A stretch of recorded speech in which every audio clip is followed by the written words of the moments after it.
The British and Swedish pharmaceutical company Astra Zeneca, which had one of the very first COVID vaccines on the market, has announced this week that it is withdrawing the vaccine globally because of side effects.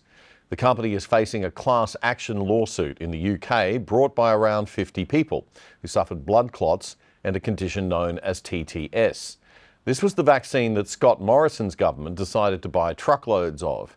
And you may remember there was a big stoush between the federal government and the Queensland Chief Health Officer when she told people not to take the AstraZeneca because of this very issue.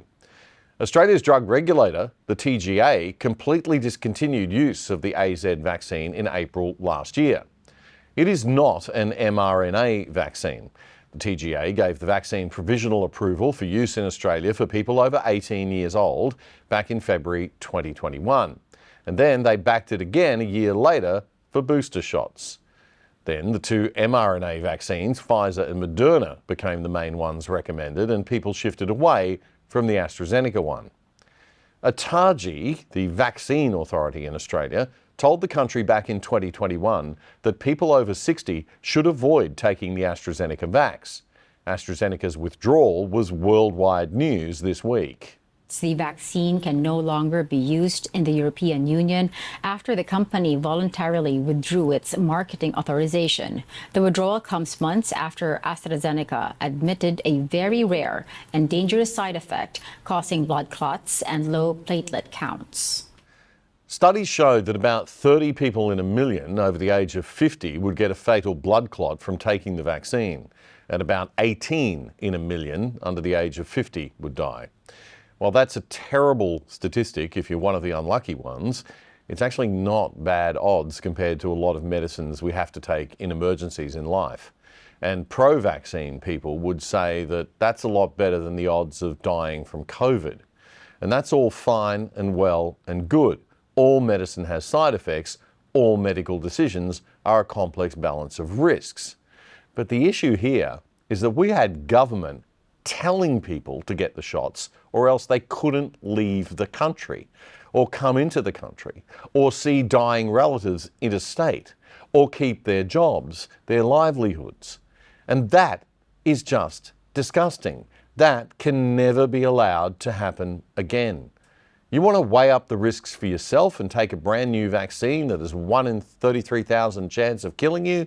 Fine. I'm all for your right to choose. But you do not get to tell the rest of us what we must inject into our body. And if you did that at the time to anyone you know, pick up the phone and call them and apologise. Say, I'm sorry, I was wrong.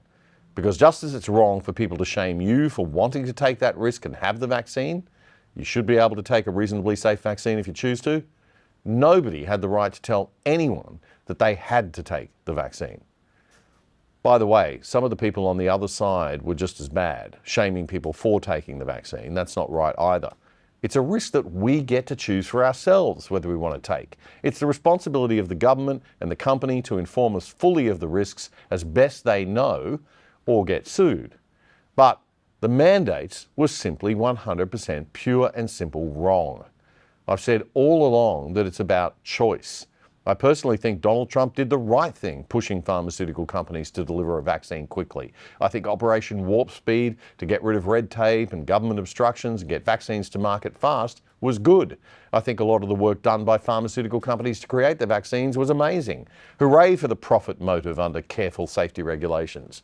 But to then force people to take it by not allowing them free movement or even to go to work if they didn't, that is obscene and must never happen again. Back in September 2021, Scott Morrison told people over 60 to get the AstraZeneca vaccine and not to wait for Pfizer or Moderna. This probably had to do with the fact that he brought a truckload of the stuff and he didn't want it to go to waste, which a lot of it did in the end. And that is exactly why in a free country, the decisions you make in medicine to take or not take a vaccine or drug that has a chance of killing you must be yours and made between you and your doctor, not you and a state bureaucrat or, God forbid, an opportunistic politician. No wonder they didn't want an inquiry. Did you like that content? If you did, there's a lot more where that came from. It comes from a show called The Other Side, and it drops every Friday at 8 p.m. on Australia's ADH.TV, which you can watch for free on any browser. Or you can watch us right here on YouTube. Just remember to please support us by subscribing. Punch that subscribe button and the little bell next to it. Do it now, please.